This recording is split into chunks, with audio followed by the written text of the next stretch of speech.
ലബനനിൽ വെടിനിർത്തൽ കരാർ ലംഘിച്ച് ഇസ്രയേൽ ആക്രമണം നടത്തിയതോടെ തന്ത്രപ്രധാനമായ ഹോർമൂസ് കടലിടുക്ക് ഇറാൻ വീണ്ടും അടച്ചു. യുഎസ് വാക്കുപാലിക്കുന്നില്ലെന്നാരോപിച്ച് ഇറാൻ ലബനനിലെ ആക്രമണം അവസാനിപ്പിച്ചില്ലെങ്കിൽ കൂടുതൽ സൈനിക നടപടികൾ സ്വീകരിക്കുമെന്ന് മുന്നറിയിപ്പ് നൽകി. ഇതോടെ ഇറാൻ യുഎസ് ഇടക്കാല സമാധാന കരാർ പ്രതിസന്ധിയിലായി. വ്യാഴാഴ്ചയാണ് 3 മാസത്തെ ഇടവേളയ്ക്ക് ശേഷം ഇറാൻ ഹോർമൂസ് ഔദ്യോഗികമായി തുറന്നത്.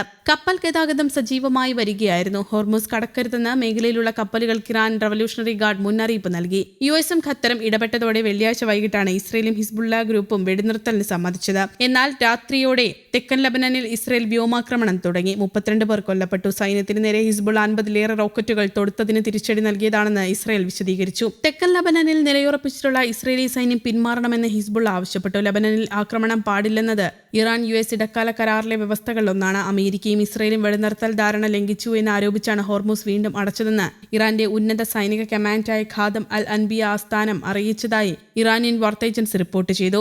ആഗോള ഊർജ്ജ വിപണിയെ നേരിട്ട് ബാധിക്കുന്ന ഈ തർക്കം സ്വിറ്റ്സർലാൻഡിൽ നടക്കാനിരിക്കുന്ന ആണവ കരാർ സംബന്ധിച്ച ചർച്ചകൾക്ക് വലിയ വെല്ലുവിളിയാണ് ഉയർത്തുന്നത്. മേഖലയിലെ സമാധാനം നിലനിർത്താനുള്ള നയതന്ത്ര ശ്രമങ്ങൾക്കിടയിലും ഇരു രാജ്യങ്ങളും തമ്മിലുള്ള വാക്പോരും പിരിമുറുക്കവും തുടരുകയാണ് എന്നാണ് പുറത്തുവരുന്ന റിപ്പോർട്ടുകൾ. അതേസമയം ഈ മേഖലയിൽ കപ്പൽ സഞ്ചാരം തടസ്സപ്പെട്ടതിന് തെളിവുകളൊന്നുമില്ലെന്ന് അമേരിക്കൻ ഭരണകൂടം ഔദ്യോഗികമായി പ്രതികരിച്ചു. യുഎസ് ഇറാനുമായി ഉണ്ടാക്കിയ 14 പോയിന്റ് കരാറിലെ വെടിനിർത്തൽ വ്യവസ്ഥകൾ നിലനിൽക്കുമെന്ന് തനിക്ക് ആത്മവിശ്വാസമുണ്ടെന്ന് US vice president J D Vance അറിയിച്ചു. ഹോർമൂസ് കടലിടുക്ക് അടച്ചതായി യുഎസിന് തെളിവുകളൊന്നും ലഭിച്ചിട്ടില്ലെന്നും അദ്ദേഹം കൂട്ടിച്ചേർത്തു. അതേസമയം ഈ നടപടിയെ തങ്ങളുടെ പ്രതികരണത്തിന്റെ ആദ്യഘട്ടമെന്ന് വിശേഷിപ്പിച്ച ഇറാൻ ആക്രമണം തുടരുകയാണെങ്കിൽ കൂടുതൽ നടപടികൾ ഉണ്ടാകുമെന്ന് മുന്നറിയിപ്പ് നൽകി. വെടിനിർത്തൽ ധാരണയിലെ 1-ാം വകുപ്പിലെ വാഗ്ദാനങ്ങളുടെ ലംഘനമായാണ് ഇറാൻ ഈ സംഭവവികാസങ്ങളെ കാണുന്നതെന്ന് അവർ പറഞ്ഞു. ഹോർമൂസ് കടലിടുക്ക് അടച്ചതായും എല്ലാ തരത്തിലുമുള്ള കപ്പൽ ഗതാഗതത്തിനും ഇത് ബാധകമാണെന്നും ഇസ്ലാമിക് റവല്യൂഷണറി ഗാർഡ് കോർപ്സ് പിന്നീട് പ്രസ്താവിച്ചു. തന്ത്രപ്രധാനമായ ഈ ജലപാതയിലേക്ക് കപ്പലുകൾ അടുക്കരുതെന്നും അങ്ങനെ ചെയ്താൽ അവരുടെ സുരക്ഷ അപകടത്തിലായേക്കാമെന്നും IRGC മുന്നറിയിപ്പ് നൽകി. അതേസമയം 60 ദിവസത്തെ വെടിനിർത്തൽ കാലയളവിൽ ഹോർമൂസ് കടലിടുക്ക് കടന്നുപോകുന്ന കപ്പലുകൾക്ക്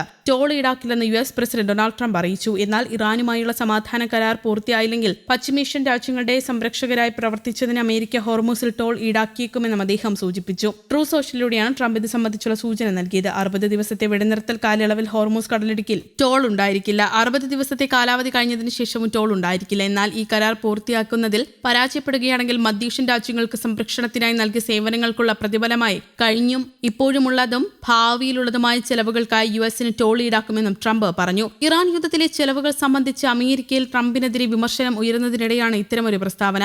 പ്രാഥമിക കരാറിന് ശേഷം സ്വിറ്റ്സർലാൻഡിൽ ഇറാനും യുഎസും 1-ാം ഘട്ട ചർച്ച ആരംഭിക്കാനിരിക്കെ കൂടിയാണ് ട്രംപിന്റെ പ്രതികരണം. ഇറാൻ പ്രതിനിധികളും മധ്യസ്ഥരായ പാകിസ്ഥാൻ നേതാക്കളും സ്വിറ്റ്സർലാൻഡിൽ ഇതിനോടകം എത്തിയിട്ടുണ്ട്. US vice president J D വാൻസും ഇന്നെത്തും. മറ്റ് യുഎസ് പ്രതിനിധികൾ നേരത്തെ എത്തിയിട്ടുണ്ട്. 1-2 ദിവസം മാത്രമേ താൻ സ്വിറ്റ്സർലാൻഡിൽ ഉണ്ടാകുമെന്ന് യാത്ര തിരിക്കും മുമ്പ് വാൻസ് മാധ്യമപ്രവർത്തകരോട് പറഞ്ഞു. ആണവ വിഷയത്തിലും ലബനൻ വിഷയത്തിലും പുരോഗതി കൈവരിക്കാനാകുമെന്നാണ് പ്രതീക്ഷിക്കുന്നതെന്നും അദ്ദേഹം വ്യക്തമാക്കി. ലബനനിൽ കാര്യങ്ങൾ മെച്ചപ്പെട്ട് വരുന്നുണ്ടെന്നും വാൻസ് കൂട്ടിച്ചേർത്തു. ലബനനിൽ ഇസ്രയേൽ വെടിനിർത്തൽ ലംഘിച്ചതോടെ ചർച്ച മാറ്റിവെച്ചിരുന്നു. കഴിഞ്ഞ ദിവസം ഹോർമൂസ് അടയ്ക്കുകയാണെന്ന് ഇറാൻ അറിയിക്കുകയുമുണ്ടായിരുന്നു. വെടിനിർത്തൽ വീണ്ടും പുനഃസ്ഥാപിച്ചതായാണ് വിവരം. News desk Kerala Kaumudi.